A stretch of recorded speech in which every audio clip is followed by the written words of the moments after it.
Welcome to Plugged In with ACDI Energy Services, your source for all the news and insights in the EV charging space. I'm Zach Parker. I'm Hayden Hathcote. And today we're going to be talking about EV Charging 101. We're going to go through all three levels of charging stations, as well as the various plug types that correspond with each level. You ready? Let's do it. Let's get started.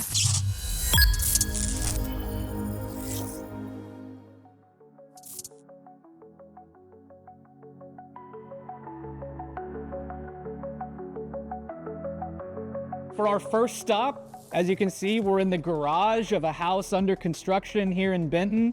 Hayden, what type of charging station will one often find in a location such as this? So level 1 charging is going to be probably your first option for charging in a home, but it's not the best option. I mean, level 1 charging is really for emergency situations only, especially if you're traveling during the day quite a bit. It's not really good to use overnight. You're only getting between 1 to 5 miles of range every hour. So I wouldn't say it's the best case for charging at your home. And so a level 1 charger, that's something that typically you'll receive when you purchase an electric vehicle. So, for example, our truck is a Ford Lightning, so we have a Ford level 1 charger with it. You're only getting between 1.4 to around 2.7 kilowatts every hour. Yeah, which is about 1 to 5 miles of range. That's right. Level 1 chargers, you can plug them into your 120 volt standard outlet. You can also plug them into like a NEMA plug, like a dryer plug. Sure. That's essentially what it is. But what you can do if you're traveling a little bit more throughout the day,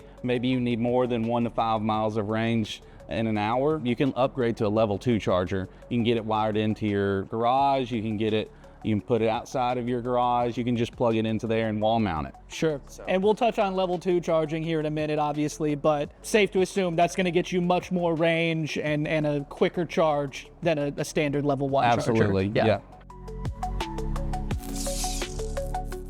We're at the Home 2 Suites Hotel here in Bryant. Hayden, why don't you tell us a little bit about the charging station that we're looking at here? Yeah, for sure. This is actually a level 2 charging station, and most of the time they're at anywhere that there's places where they're sitting at more than an hour. I mean, you could even say dealerships are in there. Golf courses would be a good one. Movie theaters. Yeah. That would be a great one. Also, with level 2 charging, they put out a maximum output right now with 19.2 kilowatts, which equates to pulling around 80 amps. So you're looking at getting around 20 to 70 miles of range an hour, and that varies based on what kind of vehicle you have. Sure. There's a lot of different nuances there, but I think a good range to say is around 20 to 70 miles of range an hour. On the higher end, if you're getting the full 19.2 kilowatts, pulling 80 amps, you're getting around 70 miles of range an hour. So this is a J plug. The J plug is the current U.S. standard across the U.S. right now.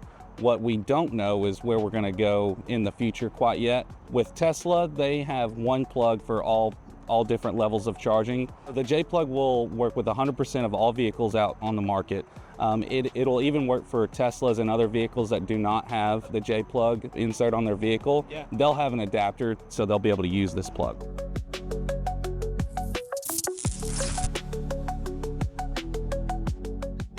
For our last stop, we're here at Everett Ford car dealership in Benton. Hayden, obviously we're looking at a much larger charging station than what we've seen thus far. I figure it's safe to assume this is level 3. That's right, Zach. So level 3 charging obviously is the biggest, baddest thing you can get out in the charging market right now. It's great for dealerships like the one we're at now.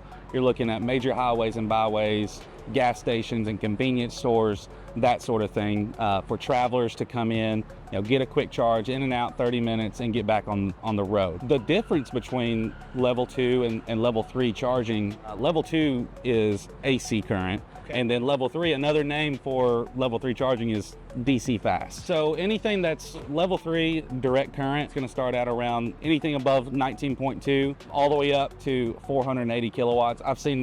It basically doesn't stop. You can go up as high as you want. I would say the average is around 150 kilowatts. That's what I've seen a lot more on the road. The CCS1 plug is the current U.S. standard for level 3 charging. Also the NACS plug, which covers level 1, level 2, and level 3 charging for Teslas. And so this will work with any electric vehicle on the market? That's right. It works with all vehicles on the market, even the Teslas that also, they'll have the NACS plug on their vehicles, but they'll have an adapter to be able to plug into these. The EV charger manufacturers say to go off the 20/80 rule. Okay. Keep your car between 20 and 80%. Basically, that's right. That's kind of standard practice. You can do with that however you want to, but basically coming in at 20%, getting up to 80%, depending on how big the level 3 charger is, they say on average around 30 minutes. So that's it for EV Charging 101. We hope you learned something today. Stay tuned for future episodes of Plugged In with ACDI Energy Services, and don't miss our upcoming webinar in October, where we'll be going through all the ins and outs of the current landscape of electric vehicles and EV charging.